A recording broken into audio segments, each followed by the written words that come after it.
Welcome to LiveWired. This is the Aura 100 by VocalBoothToGo. In this video, I'll show you what this €1,700 booth can actually deliver, how to set it up alone, and how it handles extreme volume levels. A short disclaimer: this video is completely unsponsored.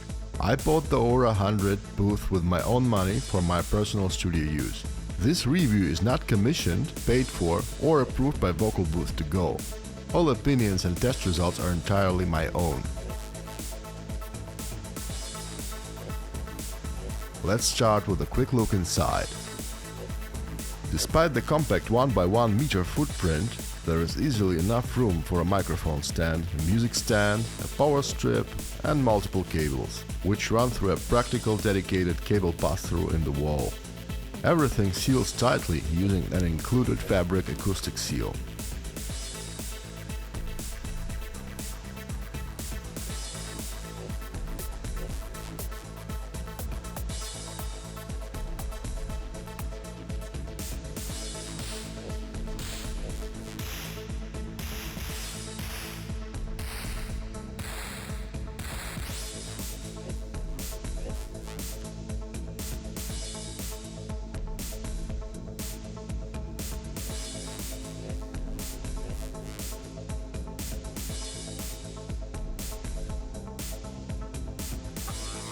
The package also includes an LED light and a ventilation system consisting of an air hose and a fan. For the roof opening, where the air hose enters, they provide another matching fabric seal, ensuring that the acoustic isolation remains fully intact. It's a dense environment designed specifically for high acoustic isolation.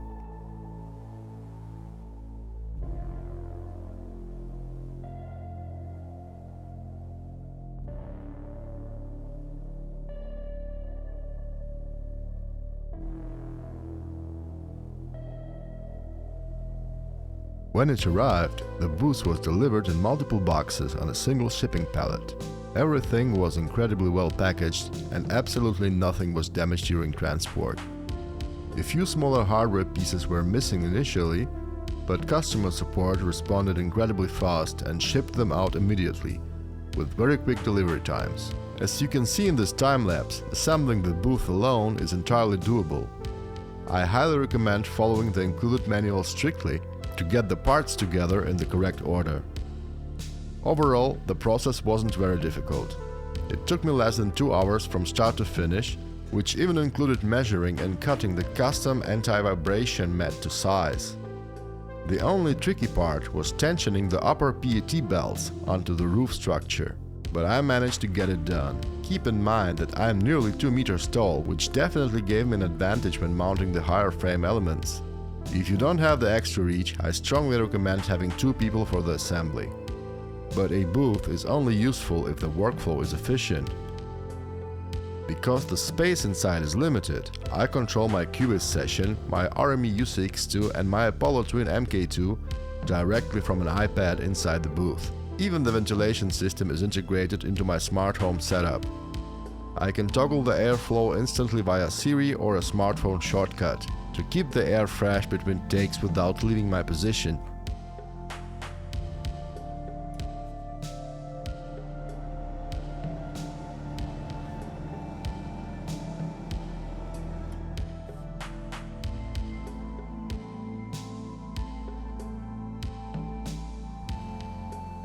My main goal with this booth is to record extremely loud vocals at night without disturbing my family or neighbors. To simulate the volume and frequency spectrum of an extreme metal vocalist, I'm using a loud guitar amplifier blasting pink noise. I'm measuring in dBc. Since neither a guitar amp nor a metal vocalist produce sub-bass, the results mirror standard dBA exposure in the relevant mid-frequency range. First, I calibrate the amp at 1 meter from the front to hit a massive 106 dB. But to make the test realistic, we need to account for directionality. A real vocalist faces the back wall to read lyrics, leaving their back to the velcro door. When I turn the amplifier around to simulate this, the volume at 1 meter drops to 94.5 dB. This is our true baseline. Now let's place the amp inside the booth with the exact same orientation and seal the velcro door airtight. Measuring 1 meter away from the booth, the meter reads 80 dB. That is an absolute reduction of 14.5 dB just from the booth itself, making the sound nearly 3 times quieter to the human ear. And finally, let's step outside the studio and measure 20 centimeters away from the closed studio door.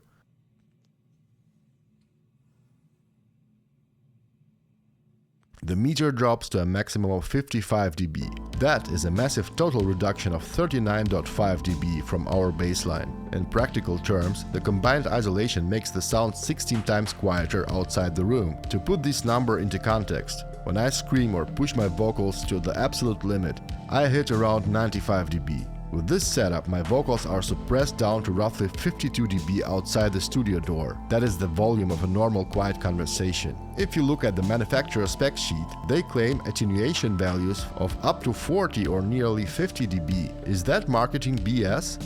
Not exactly. Those high numbers only apply to high frequencies, like screaming and whistling. In the low-end, fabric booths offer very little isolation, around 7 to 10 dB. Because my pink noise test includes all frequencies, the master volume only dropped by 14.5 dB. But since a metal vocalist operates almost entirely in the mid and high frequency spectrum, you will actually benefit from that higher 35 dB suppression where it matters most. Another huge positive note is its impact on room acoustics. When placed in a corner, the entire booth functions as a massive broadband absorber, because all the walls are made of a thick polymer material or mass-loaded vinyl. Now, visually this booth might not win any beauty contest, it's clear that it was designed purely with functionality and affordability in mind. At this price point, shortcomings are inevitable, but for 1700 euros this performance is unmatched. Traditional modular vocal booths with similar isolation ratings usually start around 4500 euros.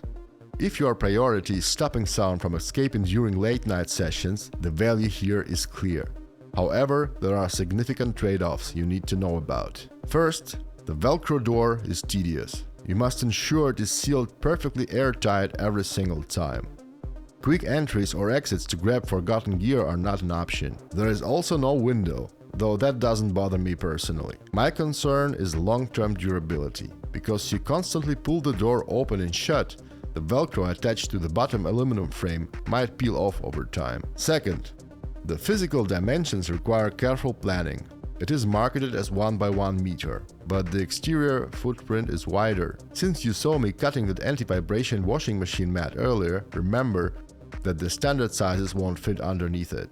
I highly recommend buying a base layer of at least 120 by 120 centimeters.